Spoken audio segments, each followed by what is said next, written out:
नमस्ते। आज मैं आपसे बात करूंगा वरुण बेवरेजेस के बारे में। ये एक ऐसा स्टॉक है जिसके बारे में मुझे बहुत इंस्टाग्राम पे पूछा जाता है और इस वीडियो में मैं आपसे 10 पॉइंट्स में कुछ इंपॉर्टेंट चीजें डिस्कस करूंगा जो हर इन्वेस्टर को जिसने वरुण बेवरेज का स्टॉक ले रखा है या लेना चाहता है उसको जानना बहुत जरूरी है। ये एक बाइंग रिकमेंडेशन वीडियो बिल्कुल नहीं है। अगर आप YouTube वीडियोस देख के स्टॉक खरीदोगे तो ये एक बहुत बड़ी प्रॉब्लम है, क्योंकि आप स्टॉक ले तो लोगे बट एग्जिट कब करना है या फ्यूचर में अपवर्ड या डाउनवर्ड एवरेज कब और कैसे करना है, ये चीजें आपको कभी समझ नहीं आएंगी।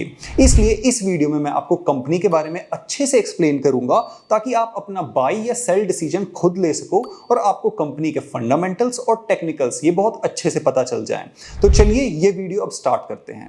पहला पॉइंट, वरुण बेवरेजेस पैसे कैसे कमाती है। इनके बिजनेस को मैक्सिमम लोग पेप्सी से एसोसिएट करते हैं, बट पेप्सिको के अंदर भी काफी सारे प्रोडक्ट्स और ब्रांड्स हैं। पेप्सी के जितने भी कार्बोनेटेड सॉफ्ट ड्रिंक्स हैं जैसे पेप्सी, मिरिंडा, माउंटेन ड्यू वगैरह, वीबीएल इन सब का production, supply chain and distribution सब कुछ हैंडल करता है। बट जो स्नैक्स सेगमेंट है उसमें वीबीएल का रोल काफी ज्यादा कम है। वीबीएल सिर्फ डिस्ट्रीब्यूशन एंड सेल्स में इन्वॉल्व है, वो भी सिर्फ Morocco, Zimbabwe and Zambia, in 3 countries में। फॉर एग्जांपल, जितने भी लेज चिप्स के प्रोडक्ट्स हैं उनकी मैन्युफैक्चरिंग फ्रीटो ले इंडिया करता है और डिस्ट्रीब्यूशन भी, बट इंडिया के बाहर 3 कंट्रीज में डिस्ट्रीब्यूशन लाइसेंस वीबीएल के पास है। वीबीएल का बिजनेस कार्बोनेटेड सॉफ्ट ड्रिंक्स पे काफी ज्यादा डिपेंडेंट है, जो इनके रेवेन्यू में 70 से 75% कंट्रीब्यूशन करता है। और फिर आता है पैकेज ड्रिंकिंग वाटर, जिसकी कंट्रीब्यूशन 15 से 20% है। बट पेप्सिको के अलावा वीबीएल के अपने ब्रांड्स भी हैं जो अभी इतने पॉपुलर नहीं हैं। ब्रांड्स के नाम आपको स्क्रीन पे दिख भी रहे होंगे और शायद इनमें से आप सिर्फ क्रीमबेल से एसोसिएट कर सको, क्योंकि इनके कुछ ब्रांड साउथ अफ्रीका में पॉपुलर हैं, इंडिया में नहीं। इनफैक्ट ये 4 ब्रांड साउथ अफ्रीका में इनके टोटल सेल्स वॉल्यूम में 80% प्लस कंट्रीब्यूट करते हैं, बट इनका ओवरऑल कंट्रीब्यूशन रेवेन्यू या प्रॉफिट में ना के बराबर है।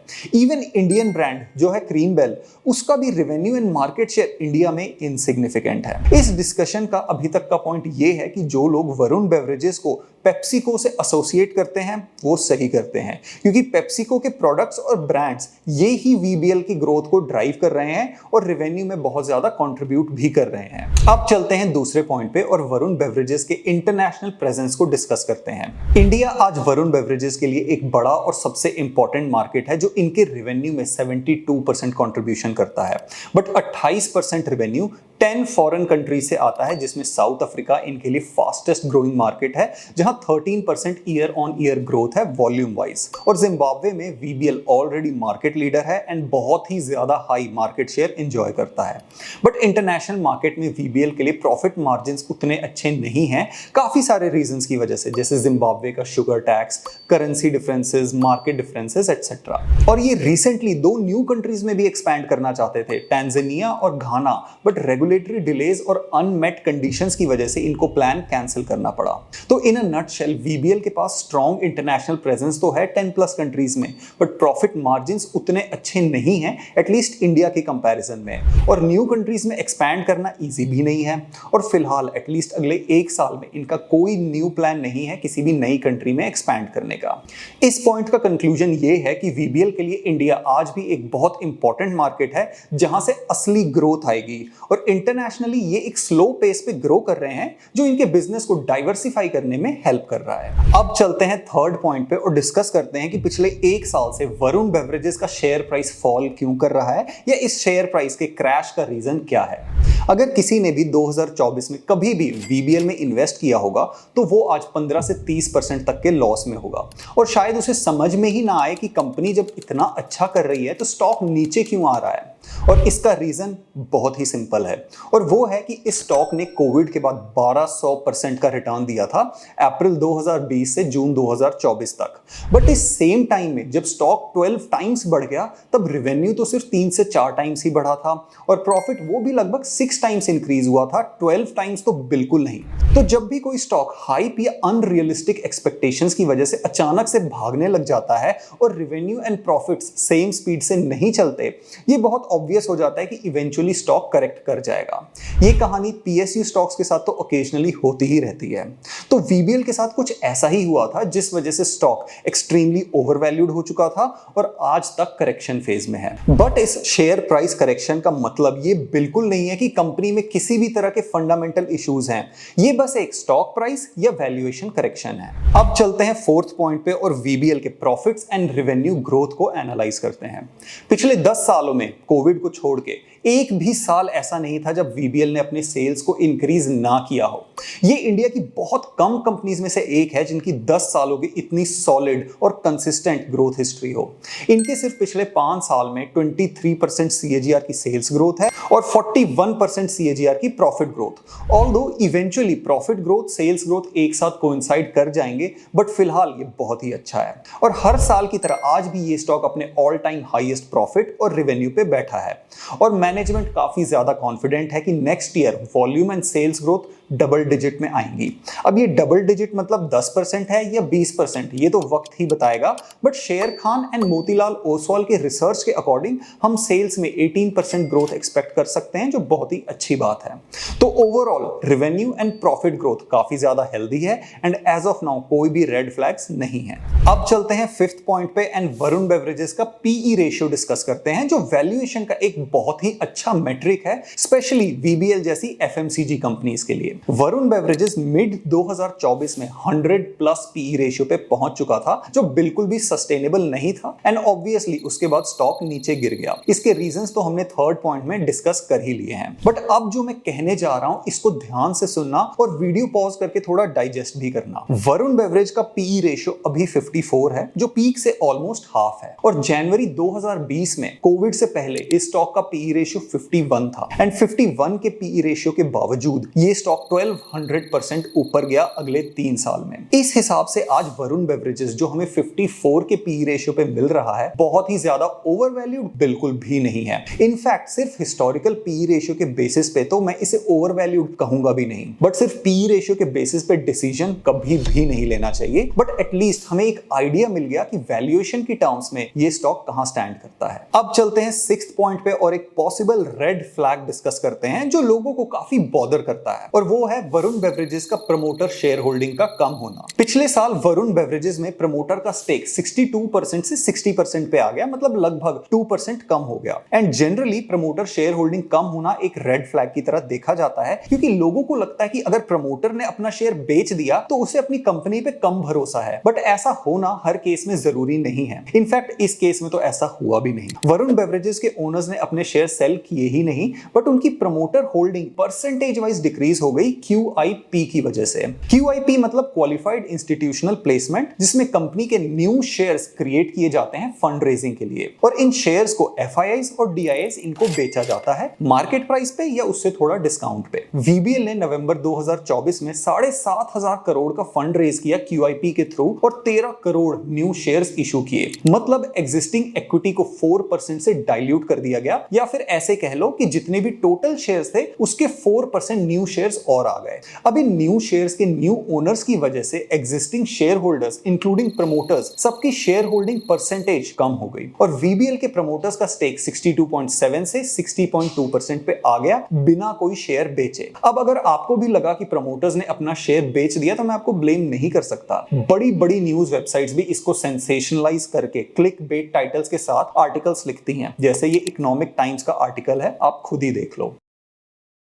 और दूसरी बात, QIP से 2.5% ओनरशिप डाइल्यूट करके VBL ने अपना डेट ऑलमोस्ट हाफ कर दिया, जो कंपनी की फाइनेंशियल हेल्थ के लिए बहुत ही अच्छा स्टेप था। एनीवे, पॉइंट ये है कि आज भी VBL में 60% प्रमोटर शेयर होल्डिंग है, जो एक डिसेंट अमाउंट है, और क्योंकि 51% से ज्यादा है तो कोई रेड फ्लैग भी नहीं है। अब चलते हैं 7th पॉइंट पे और डिस्कस करते हैं इस स्टॉक की ट्रेंड लाइंस। वरुण बेवरेजेस के स्टॉक में 2 नोटिसेबल ट्रेंड्स हैं। जो आपको येलो ट्रेंड लाइन दिख रही है, इसमें मैंने हिस्टोरिकल प्राइसेस को ज्यादा वेटेज दी है, और ब्लू ट्रेंड लाइन में मैंने रीसेंट शेयर प्राइस करेक्शन को ज्यादा प्रायोरिटी दी है।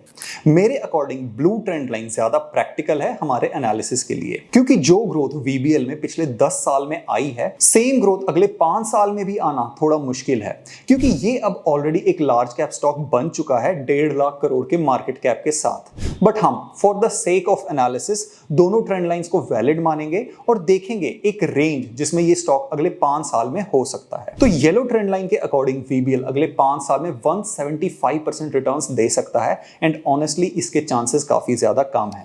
बट ब्लू ट्रेंड लाइन के अकॉर्डिंग ये अगले 5 साल में 100% रिटर्न्स दे सकता है, जो ज्यादा सेंसिबल और प्रैक्टिकल है, क्योंकि 5 साल में 100% रिटर्न्स मतलब 15% CAGR।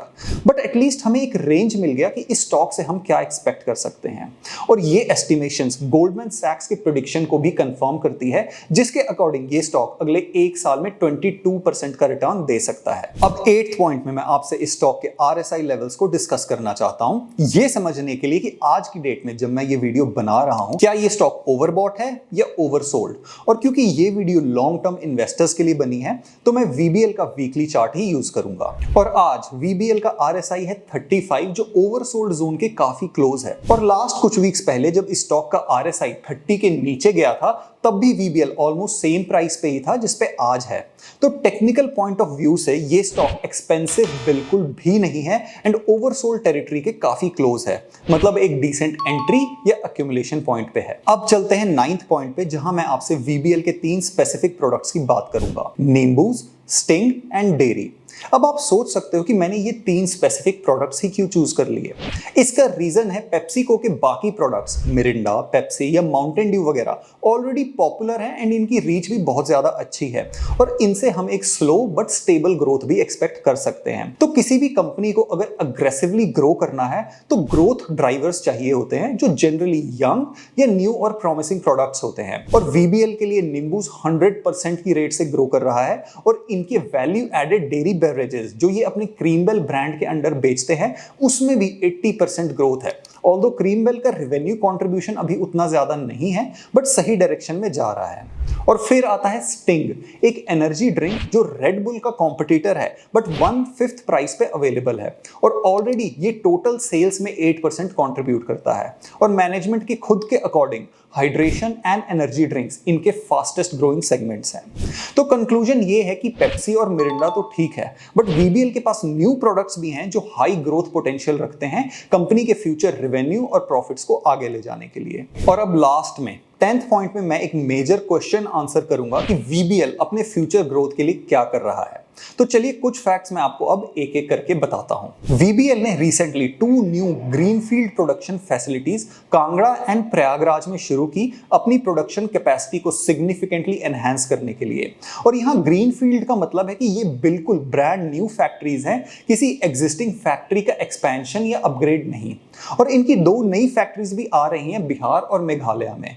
इन सारी न्यू फैक्ट्री से इनकी प्रोडक्शन कैपेसिटी तो इंक्रीज होगी ही, साथ में सप्लाई चेन और लॉजिस्टिक्स ये भी बहुत ज्यादा इंप्रूव हो जाएंगे। फिर VBL अपने कूलर्स, जिन्हें विसी कूलर्स भी कहते हैं, अग्रेसिवली रिटेल आउटलेट्स में इंस्टॉल कर रहा है। अभी इनके कूलर सिर्फ 40 लाख रिटेल शॉप्स में अवेलेबल हैं एंड टोटल पोटेंशियल 1 करोड़ से भी ज्यादा का है। इंटरनेशनल ग्रोथ के लिए पेप्सिको के साथ VBL कुछ स्टेप जरूर ले रहा है, बट इससे मुझे पर्सनली अगले 1-2 साल तक तो कोई खास उम्मीद नहीं है। कंपनी ने अपनी बैलेंस शीट और फाइनेंशियल हेल्थ काफी ज्यादा स्ट्रॉन्ग की है, डेट कम कर दिया है, और अब इंटरेस्ट कॉस्ट भी काफी ज्यादा कम हो चुके हैं। एंड क्राइसिल ने भी VBL की क्रेडिट रेटिंग को AAA स्टेबल कर दिया है, जो कि बहुत ही ज्यादा अच्छा है। इस पॉइंट और 9th पॉइंट का कंक्लूजन ये है कि VBL एक बहुत ही हेल्दी स्टेज पे है, और अभी भी इनके पास काफी ज्यादा ग्रोथ पोटेंशियल है। और इसी के साथ वरुण बेवरेजेस का स्टॉक एनालिसिस यहाँ पे खत्म होता है। आई होप मैंने आपको सारी इंफॉर्मेशन दी हो जो इन्वेस्टर्स को पता होनी चाहिए। बस इस बात का ध्यान रखना कि इन्वेस्ट करने से पहले अपनी रिसर्च जरूर करना, और सिर्फ सोशल मीडिया के बेसिस पे कभी भी स्टॉक्स नहीं खरीदने चाहिए। कोई भी डाउट्स हो तो आप कमेंट्स में मुझसे जरूर पूछना। इस वीडियो को यहां पे एंड करते हैं, और अब मैं आपसे मिलूंगा नेक्स्ट वीडियो में। जय हिंद।